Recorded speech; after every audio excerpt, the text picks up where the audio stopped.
informing what the direction of the conversation I'm having here with Dennis Kimani, the CEO, Chairman, President, I don't know, many titles of the Youth Green Society. He's been on the show before speaking on matters of environment, climate change, climate action, but today we're a bit more into the developments of the day of the Republic. The Standard, the Daily Nation, and the Business Daily is what we have with us. So if you have any other, as I always say, please send us the headlines and your response on what these stories are looking like. Don't go far. I'm coming back with him for the newspaper discussion.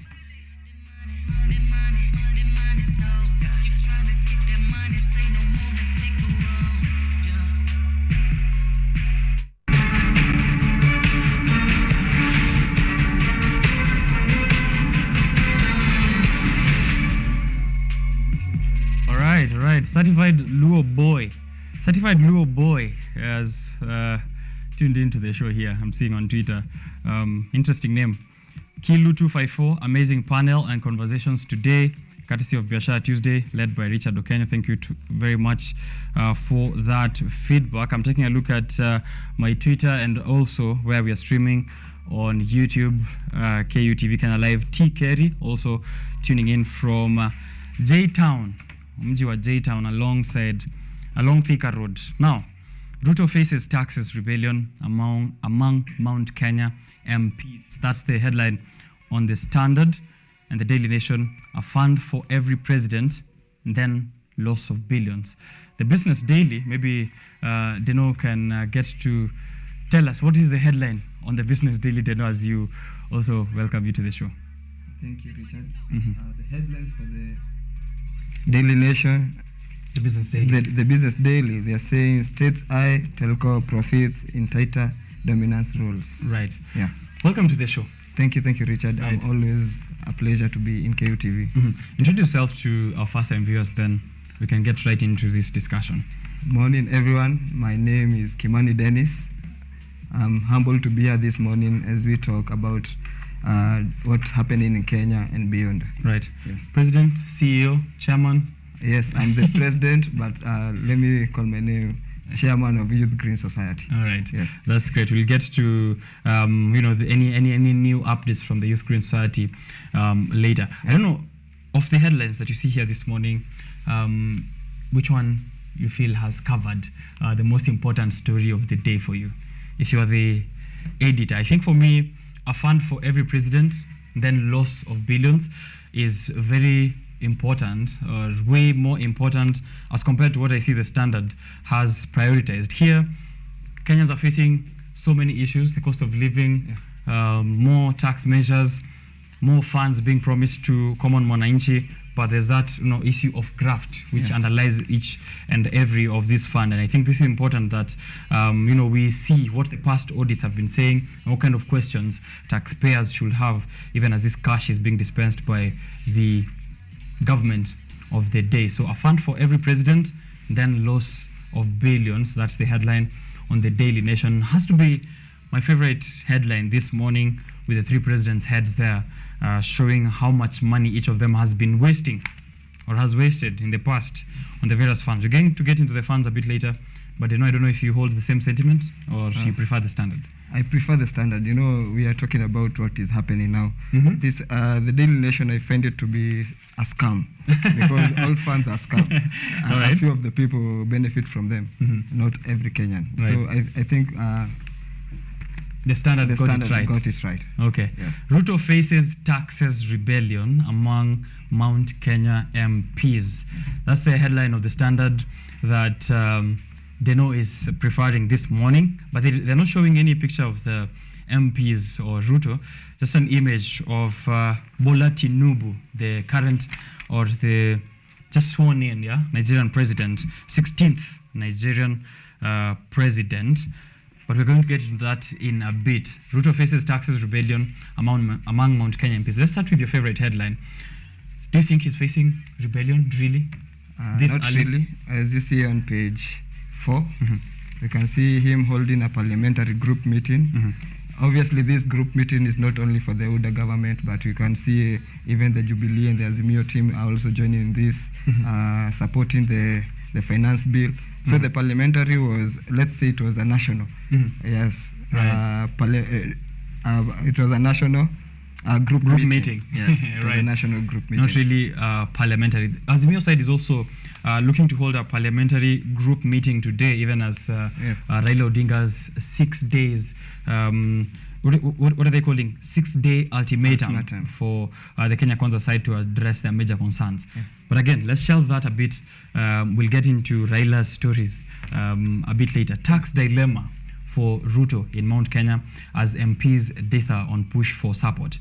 This is yet to be approved.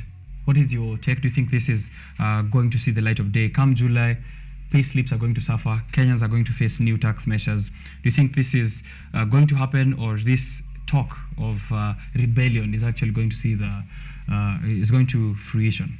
Thank you, Richard. It's a tough time for Kenyans. Everyone is talking about this tax finance bill, right, center, everywhere.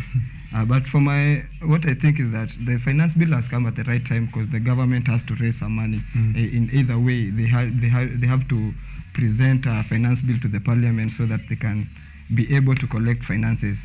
But my aspect is that what this type of items that they're being taxed is the talk of the town, and the country is looking on those. For Mount Kenyans, we all know that they are all saying that Mount Kenyans are the one who are landlords. So they have to have a talk in it. So because their money is being taxed. Now we know that the bill is saying that one day after collecting all the taxes, you have to file the returns with the KRA. But Kenya is different. People have been waited for until 30th. It's the last minute. Deposit. People are sitting on deposits for this month before they pay. So it will be a very tough thing for the landlords. And you're saying sitting on deposit. Yeah, people. That's the most direct translation I've ever had here on this show. Yes. But yes, that's the kind of situation that Kenyans have been put into. Tough economic times, issues with landlords, and businesses as well looking to suffer. Let me read you a few of the comments from these Mount Kenya MPs. Maybe you can tell me whether indeed there are parliamentarians who feel like this is going to be oppressive for Kenyans. Actually, these are the words of Githunguri Member of Parliament Gathoni Wamuchomba, saying the bill is punitive and oppressive to the same hustler who gave us the mandate of representing him in government. Katanga MP chimes in there saying government must restore the lost trust of the public so that they get assurance that money collected will be put to good use. Mukureni, Member of Parliament, says, I don't understand why Wamuchomba has decided to go that route. That's a response to Wamuchomba, who says that this bill is punitive and oppressive to the same hustler. On his end, President William Ruto came out to say that he doesn't drink, he's not a madman, and he's thought through this finance bill. Looking at your Twitter account, I see you changed your username there. No finance bill. Yes. How do you take these statements by Kenya Kwanza members of parliament and also the president, as someone who's now opposing the finance bill in its totality? Let me say that we are all Kenyans and we are hustlers. The bigger population in Kenya is for the hustlers. So what Wamuchomba is saying, I saw her video, it was trending. She literally went and asked the people, should I support the bill or should I drop it? And people were saying, we are hungry. We don't need the houses now. The sugar, 2 kgs of sugar is 880. That is one bag of cement. So I think that when you see what Kagusha is saying, he does not have anything to add to the finance bill. He just have something to respond to Wamuchomba. They have to remember that if they bring out this finance bill, the people who they are going to hurt is the common mwananchi. It is the hustler who gave them the votes. Why? When a landlord has to file their returns by date 6, let's say Kenyans, they pay date 5, that is the deadline. If the landlord have to file the returns by date 6, what do you expect of your house? It will be locked by date 3. Right. So that to ensure that KRA doesn't come for me for the landlord. Right. So that you can lack somewhere to sleep and you pay up your rent. So as much as they are thinking that they are fighting the Mount Kenyans with the land rates, they are fighting the common mwananchi. The common mwananchi, the hustler who who voted for them is the one who is going to sleep in the cold. Yes. Right, definitely. Here I see that public sector unions have also warned members of parliament to be wary of voting in the controversial finance bill of 2023. I have comments from Kenyans, but before I get to the comments and then we respond to them, Deno, let me read you some of the most pressing of these proposals in this finance bill of 2023. I have draft notes with me on key takeaways, and I had already read some of them earlier. They are also going for content creators, Yes. which is this mostly this generation of Gen Z and millennials, right? And 15% withholding tax on income earned by digital content creators. Housing fund, a deduction of 3% of an employee's basic salary towards the National Housing Development Fund, with the employer matching the employee's contribution. We saw last week PS Hinga coming out very, very panicked, according to the press conference, sweating, kicking off a glass of water off that table, trying to appeal to us the importance of us contributing to this house levy or housing fund, this deduction of 3%. How do I trust, how do we trust a government which has failed to build classrooms, failed to build hospitals, to build me a house? There is no way that you can trust a government like that. As you go back to the Daily Nation, your favorite headline, a fund Right. for every president, then loss of billions. Right. I think these funds that they're bringing up, they're all scams. Because less of the people are the ones who benefit from them. Like for the unions, we have the Steamer Circle. We have all the circles that we have. We have the KTDA circles. We have the Mwalimu Circle. Why can't the government, instead of telling these employees, bring us back the money that you're paying you so that we can do this and this for you, why can't they empower the unions? We have seen that cooperatives like Equity, they came from housing cooperatives, rose to the biggest banks in Africa. Why can't the government give these opportunities to the union that are being run by the people who are contributing this money? You cannot pay me and you want to control my money. You see? That's Kenyans should be allowed to have to use their money how they want it. It's okay for the government to help us, like the Gen Zs are saying. What you want to see on social media is finance, how to all those things. Yes, we want to know how to control our finances, how to save, but you don't have to save for me. right. Where shall I learn how to save? Right. Yes. You don't need to save for me. Yes. Just allow me to use my money as I want it. And I had a feedback here from a couple of Kenyans who've been seen on the web in response to this finance bill. Let me just read a couple of them here. Would you kindly explain the point on digital assets and the point on per diem? Let me just read that out again. 15% withholding tax on income generated by digital content creators. So this includes influencers, YouTubers, anyone who's making money online and they're being paid through those platforms. Ojwang Mariam of Way TV, once you make some money on YouTube there, they're going to take some 15% withholding tax on that income that you're going to earn on digital content creators. But on LPG and gas, LPG and fertilizer, that is inputs, are now VAT exempt. Would you say maybe that's positive, the only positive in this whole finance bill? Yeah, that is positive. The finance bill is not as bad as we can say the whole concept of it. It's not wrong. But the aspects, like those ones for digital marketing, I urge the government to rethink. We are not saying it is bad, but let them accommodate our inputs and our insights. Because we are saying most of the youths are now millionaires. We have a lot. You can name Aziad, you can name all of them. They have come to be millionaires because of the social media, YouTubing. That is the thing that has brought them to the limelight of Millionaire Boys Club. But when we are seeing the government taking 15% of this money, it's like they are taking us back to the Mjengo, you know? Youths are running away from Mjengo, but we are going back there. Because now, if I'm working for the government, what is the essence of it? Again, we are saying this is 35 years and below. Why can they say companies that are well off to be we are not saying the government not to tax anyone, but us as youths, we are the ones who are in digital marketing. Why are we being imposed on a 15% tax? Who has that money? Right. I would tell me before you make 1 million in YouTube, how long it will take you to get that much? yes, All right. how long will it take? But because the people who are near the president should advise them. I think these people are the rich youths. You know, even youths are rich.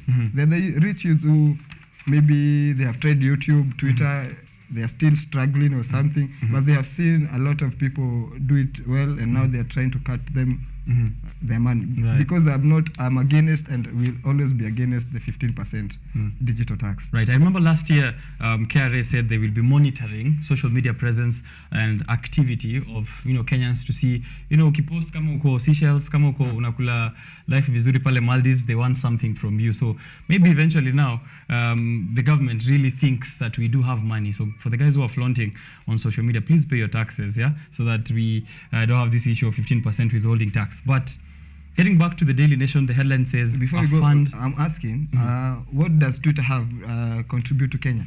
It is the leading digital marketer or the platform that a lot of people are in, YouTube. Can't they tax the YouTube operations and leave the youths alone? Right. Yes. That's a very good consideration there that Deno is giving to the government. A fund for every president, then loss of billions is what they're saying. From Mwai Kibaki to Uhuru Kenyatta to William Ruto, we're being reminded not to crucify President William Ruto, that he's just doing what what his predecessors have taught him. Mwai Kibaki did the Women Enterprise Fund, the Youth Enterprise Development Fund, Land Settlement Fund, Rural Enterprise Fund, National Humanitarian Fund, and the Auditor General reported that in 2019 and 2020, the Women Enterprise Fund was still owed 3 billion, out of which 80 million was doubtful at the time. That's an interesting word to use, yeah, when money has been stolen. Imagine. It's doubtful. Doubtful. They don't know where it is. 80 million is, atuko sure sana. Iko wapi, yeah?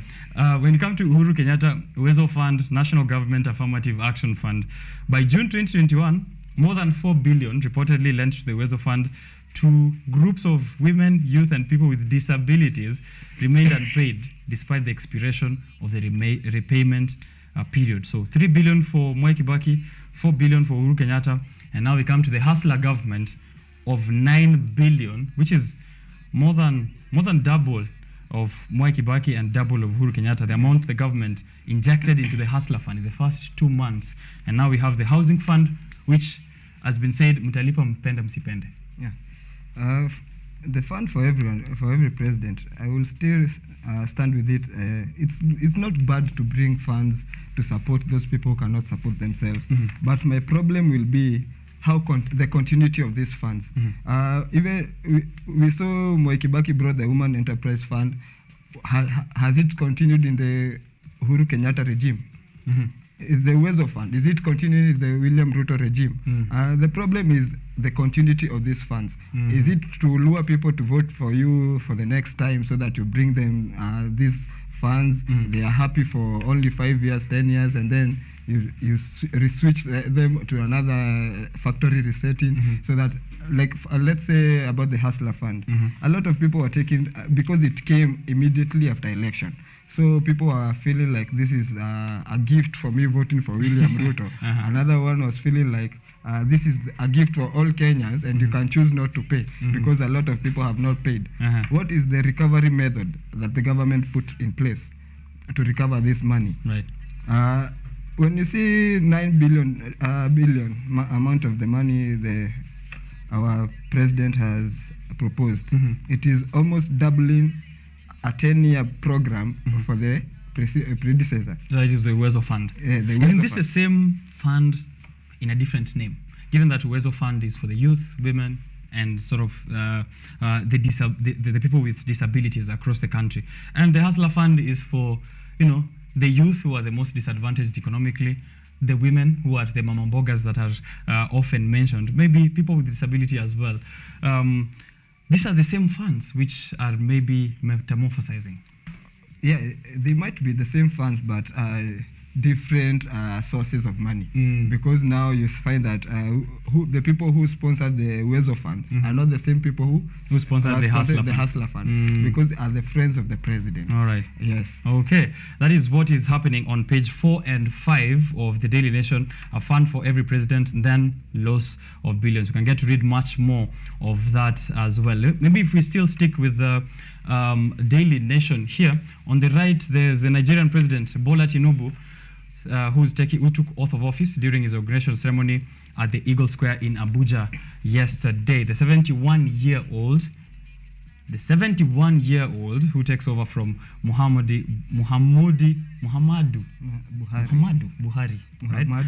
Promised to unite Africa's most populous nation and tackle insecurity. I think that is a hope for Raila Odinga at 87 or 85 years. We still have hope, right? Because we have seen that Tinubu have also tried for several times, failing, and has not stopped at 71. Now is the president of the most populous country in Africa. Yes.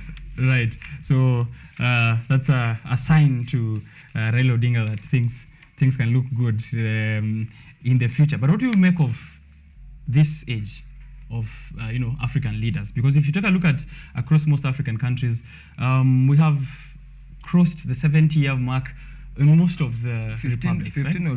Also presidents have 71 and above, this, including the Museveni. Yeah, including Museveni, just right here, and Mugabe, who had to be removed from power before he handed it over. Could this be a problem for Africa? It might not be a problem, but it can be. I think the youths are, or let's say the middle ages are growing slowly. Yet the people the elders, let us call them the elders of Africa, they are still passionate of being leaders, and still feel they are not. Their time has not ended in this world to be leaders. How will they hand over the baton? Do you think maybe we should take it up forcefully? Yes. That's a direct yes without a thought. Okay. Yeah. All right. On page 12, Gen Z. On page 12 of the Daily Nation, and I think it was also highlighted somewhere in the Business Daily, right? Yes. What Gen Z is preferring to consume on social media, and also what they prefer to dress up as.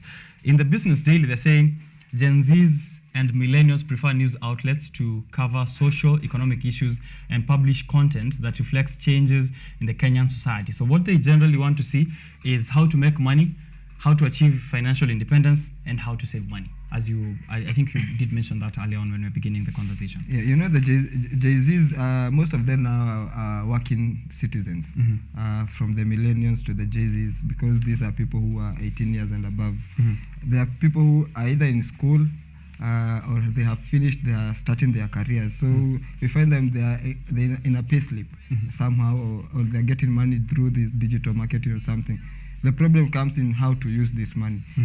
I had KRG the Don telling people that the difference between a rich person and a poor person is that when you find your 10,000, when you go to a poor man's house, you'll find if it was a 20 bob, nyingi kwa nyumba, zimejaa kwa nyumba, but when you go to a rich person, you'll find that it's just a carpet, a screen, and a couch.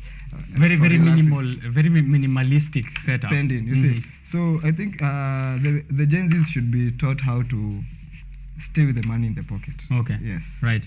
And not to tax them or overtax them as the government is planning. I wanted to pick some web reactions here from the Standard. But as I do that, there was one very important thing that I wanted us also to highlight. Recently, there's been a shift in the world economy from relying heavily on the dollar, and now several countries are coming together. One is, I think, a regional bloc called BRICS, that includes even South Africa, Russia, China, to move away from the dollar and pursue other currencies, because the dollar is backed by debt, and this others. This is globally bullish in terms of determining how other currencies are faring against the dollar. Take a look at the Kenyan shilling and the state at the moment. President William Ruto has asked that African leaders take the first step towards ditching the globally bullish US dollar by signing up to a pan-African payment system to facilitate trade within the continent. This story is there on page 2 of the Business Daily. He's asking his peers in Africa to mobilize their central banks and join this it's called the Pan-African Payment and Settlement System, PAPS, which was launched actually in January of 2022. Will this be a way to save our economy, given that now we're taking a look at so many options and it seems the government is just shooting in the dark with taxes and everything else? Could this be a way of strengthening the shilling again? I'm happy with what the president is doing. I fell in love with the speech he put in South Africa. It was a Pan-African speech. You know that the Western countries are really bringing us behind because we sell our things at $1, yet we have our own minerals. Gaddafi was trying to put them on task so that we can exchange with gold. It was not possible. Now we have our own Kenyan President William Samoei Ruto, who is really trying to unite the African. In South Africa, I heard him say that the African countries should be ready to sacrifice some of their powers to one body, let's say the AU, just like the European Union, so that when we are going to negotiate with the European Union, we don't go as Kenyan. You know, we are going to negotiate 89 countries as one country, very powerful countries, one Kenya. You see, that is a little bit not fair for a country like Kenya. His thoughts were, we should unite as African Union and have one delegate powers to one person who will be the chairman of AU, so that when Kenya needs anything from the European Union, not the president is going. He's sending the AU president so that they can negotiate on a similar basis. And that I found it very, very good because... But you know, while we speak on that though, hasn't there been an African Union? And are we saying it has failed? Do we need a new African Union, or what exactly is what the president said? It has not failed. The AU is there, but African countries are still remaining or refusing or being individual. They are so much individual. They don't want to delegate some powers to the African Union. All right, you get. I see. So we want to stay with all our economic powers. We don't want to delegate, so that when you are going to the AU for any economic decisions or partnerships, we are going as one. That is how this power. That's why he was saying now, if I have some trade powers, please let us take them to the AU. The AU is there, but it has no powers. You see? All right. I see also here, as we close up on this conversation, Kenya to scrap visa fees for African traders. So President William Ruto has announced plans to remove visa requirements for African nationals who are traveling to Kenya for business as a first major step to remove barriers in this intra-Africa trade. Let me just read what he said. My Minister for Trade, who's Moses Kuria, has informed me that somehow some of our officials made you pay visa. So he was addressing these private sector leaders who were attending a forum in Nairobi. And, you know, he was speaking on these visa requirements where some of these officials have to pay, of course, once they land in Kenya. And he apologized, you know, saying that I have been told some of our officials made you pay visas to come home and asked me to apologize, which I do. When one comes home, they don't pay to come home. He told the forum that. So he's requiring that, he's giving a proposal that he has plans actually to remove visa requirements for any African national who's coming to Kenya to do business for business purposes. Is this a good move or is this also the way towards you know, creating that strong African Union, as you mentioned there? And do you think this is going to be reciprocated by other countries? That is a good question. Actually, yesterday I was having a conversation with some people. Why Kenyans are we so friendly that we can allow everyone to come to Kenya, but when we go to their countries, it is so hard. It's a very long process. Yes. Let's take an example. Isili. Now the rich people they are not willing to employ any Kenyan because, like, people who there were mamas who go and do laundry at Isili. They were asking, Kenyan women ask for 1,000 for laundry.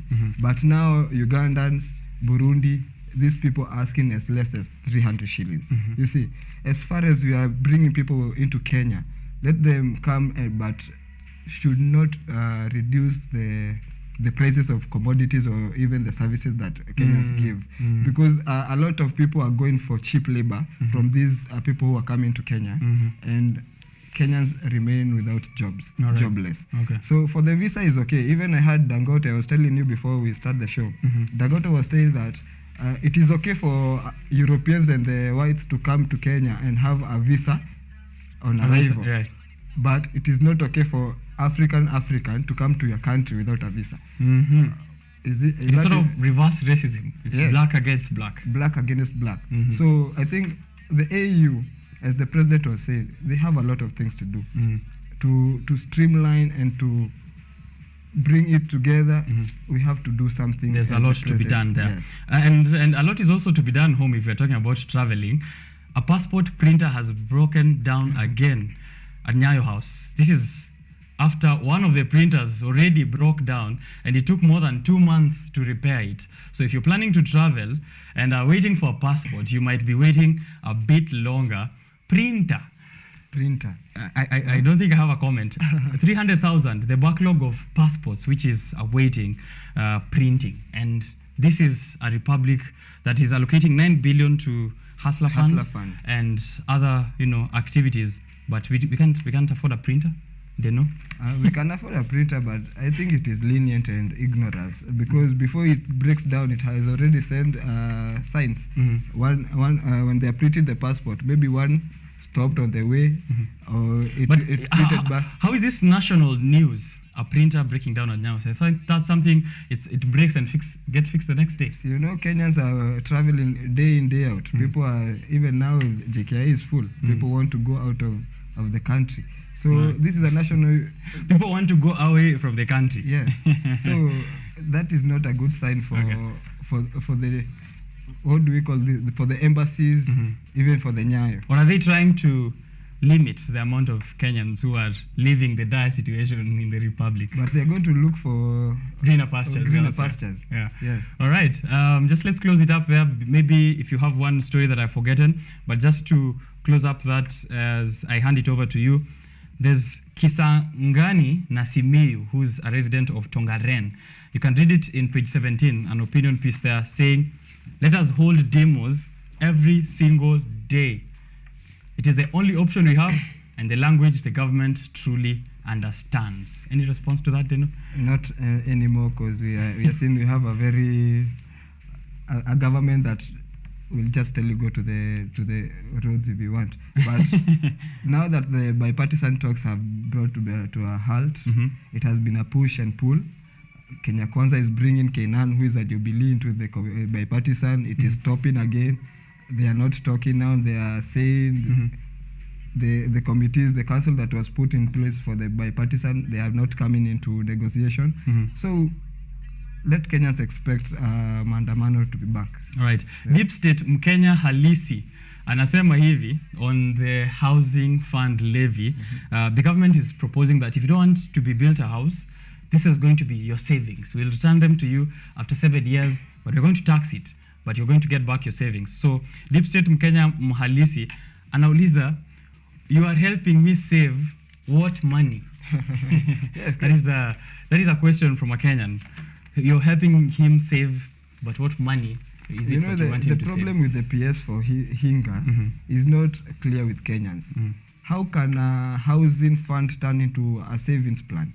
Okay. They have to be true with Kenyans. If you want to save so that you can redeem your money in 7 years, use the Hustler Fund, because the Hustler Fund is not for borrowing only. You can deposit for saving.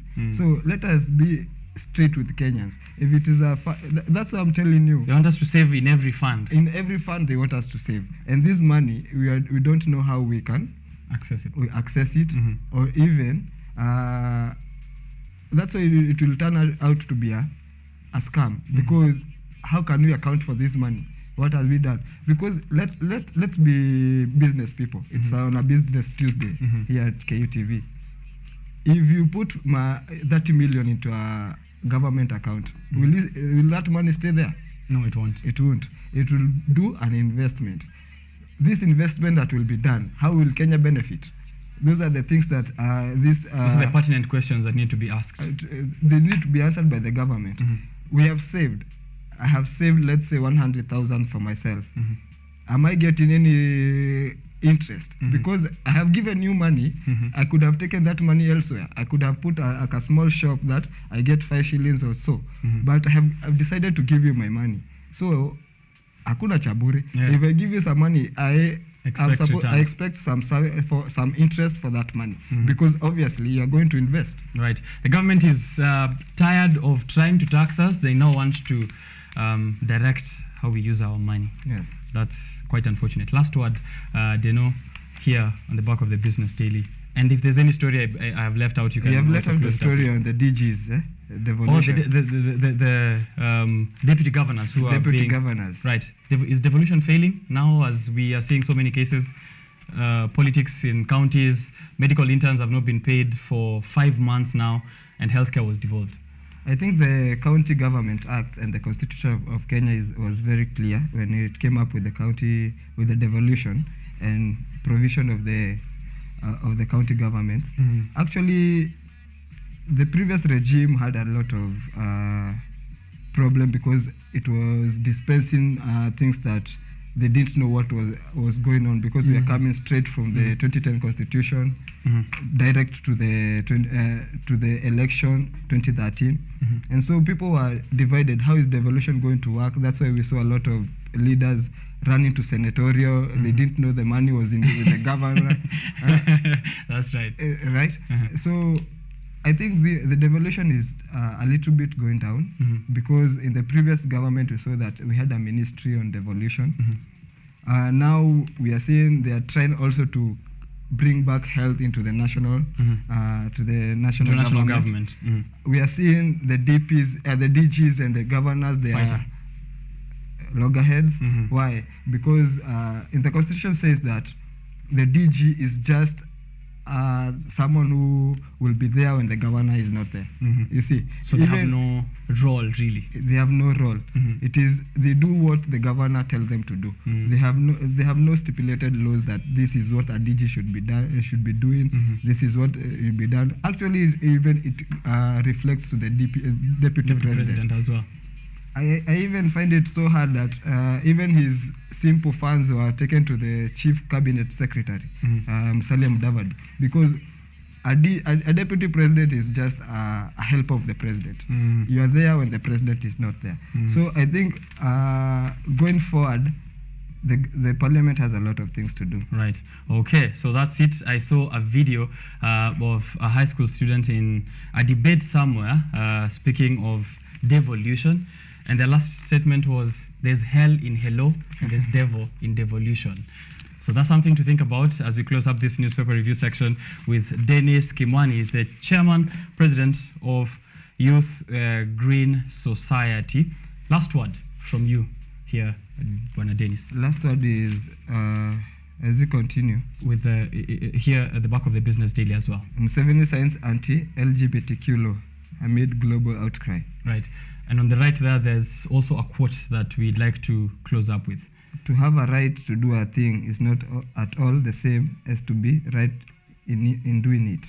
Gilbert Keith Chesterton. Right. To have a right to do a thing is not the same as to be right in doing it. Okay. Yeah. Think about that. Thank you very much, Deno. Asante. I'm glad to have had you here on the show again. Always my pleasure. All right. Yeah. I'm going to see your feedback.